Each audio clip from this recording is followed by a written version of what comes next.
পবিত্র কোরআনের ৬৮তম সূরা কলামের বাংলা অনুবাদ। পরম করুণাময় অসীম দয়ালু আল্লাহর নামে শুরু করছে। ১ নুন কলমের কসম এবং তারা যা লিখে তার কসম।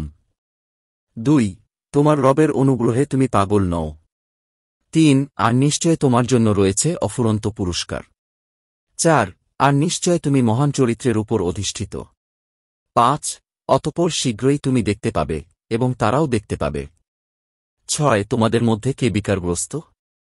৭ নিশ্চয় তোমার রবই সম্যক পরিজ্ঞাত তাদের ব্যাপারে যারা তার পথ থেকে বিচ্যুত হয়েছে, আর তিনি হিদায়াতপ্রাপ্তদের সম্পর্কেও সম্যক জ্ঞাত। ৮ অতএব তুমি মিথ্যারোপকারীদের আনুগত্য করো না। ৯ তারা কামনা করে, যদি তুমি আপোষকামী হও তবে তারাও আপোষকারী হবে। ১-০ আর তুমি আনুগত্য করো না প্রত্যেক এমন ব্যক্তির যে অধিক কসমকারী, লাঞ্ছিত।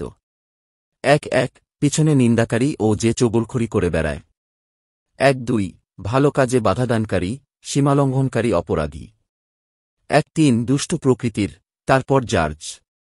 ১-৪ এ কারণে যে সে ছিল ধনসম্পদ ও সন্ততির অধিকারী। ১-৫ যখন তার কাছে আমার আয়াতসমূহ তিলাওয়াত করা হয় তখন সে বলে, এগুলো পূর্ববর্তীদের কল্পকাহিনী মাত্র। ১-৬ অচিরেই আমি তার সুরের উপর দাগ দিয়ে দেব, অর্থাৎ নাকের উপর। বিদ্রুপাত্মক অর্থে ব্যবহৃত। ১-৭ নিশ্চয় আমি এদেরকে পরীক্ষা করেছি, যেভাবে পরীক্ষা করেছিলাম বাগানের মালিকদেরকে, যখন তারা কসম করেছিল যে অবশ্যই তারা সকালবেলা বাগানের ফল আহরণ করবে।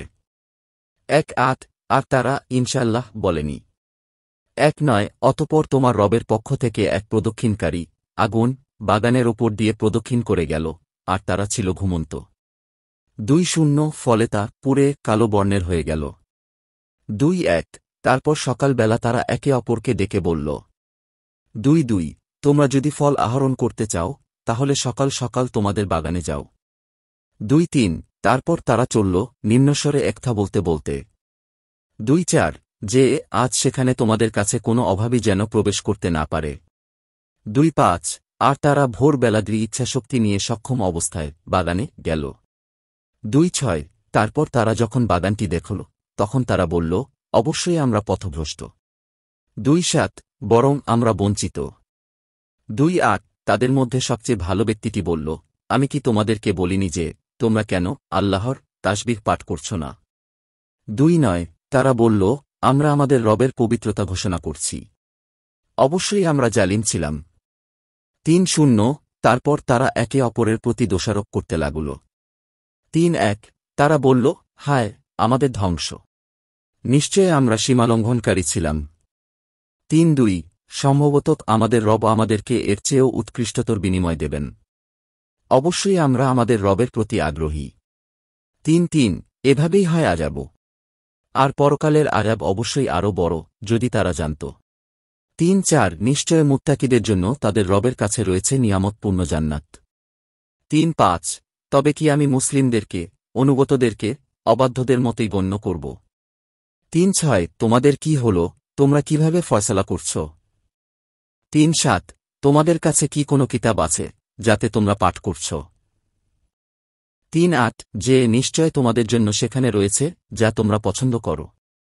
৩-৯ অথবা তোমাদের জন্য কি আমার উপর কিয়ামত পর্যন্ত বলবৎ কোনো অঙ্গীকার রয়েছে যে অবশ্যই তোমাদের জন্য থাকবে তোমরা যা ফয়সালা করবে।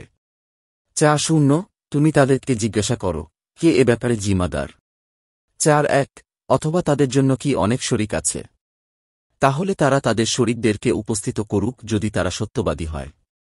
৪-২ সেদিন পায়ের গোছা উন্মোচন করা হবে, আর তাদেরকে সিজদা করার জন্য আহ্বান জানানো হবে, কিন্তু তারা সক্ষম হবে না। এ কথার ব্যাপারে ইমাম বুখারী একটি হাদিস বর্ণনা করেন।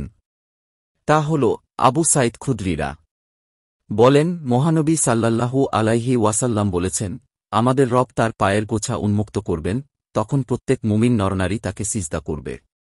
৪-৩ তাদের দৃষ্টিসমূহ অবনত অবস্থায় থাকবে, অপমান তাদেরকে আচ্ছন্ন করবে, অথচ তাদেরকে তো নিরাপদ অবস্থায় সিজদা করার জন্য আহ্বান করা হতো, তখন তো তারা সিজদা করেনি। ৪-৪ অতএব ছেড়ে দাও আমাকে এবং যারা এ বাণী প্রত্যাখ্যান করে তাদেরকে, আমি তাদেরকে ধীরে ধীরে এমনভাবে পাকড়াও করব যে তারা জানতে পারবে না। ৪-৫ আর আমি তাদেরকে অবকাশ দেব, অবশ্যই আমার কৌশল অত্যন্ত বলিষ্ঠ। 4-6 তুমি কি তাদের কাছে পারিশ্রমিক চাচ্ছ? ফলে তারা ঋণের কারণে ভারাক্রান্ত হয়ে পড়ছে। 4-7 অথবা তাদের কাছে কি গায়েব লোহে মাহফুজ আছে যে তারা লিখে রাখছে। 4-8 অতএব তুমি তোমার রবের হুকুমের জন্য ধৈর্য ধারণ করো। আর তুমি মাছওয়ালার মতো হয়ো না, যখন সে দুঃখে কাতর হয়ে ডেকেছিল। যদি তার রবের অনুগ্রহ তার কাছে না পৌঁছত তাহলে সে নিন্দিত অবস্থায় উন্মুক্ত প্রান্তরে নিক্ষিপ্ত হতো। তারপর তার রব তাকে মনোনীত করলেন এবং তাকে সৎকর্মপরায়ণদের অন্তর্ভুক্ত করলেন। আর কাফিররা যখন উপদেশবাণী শুনে তখন তারা যেন তাদের দৃষ্টি দ্বারা তোমাকে আঁচড়ে ফেলবে, আর তারা বলে, এ তো এক পাগল। আর এ কোরআন তো সৃষ্টিকুলের জন্য শুধুই উপদেশ বাণী।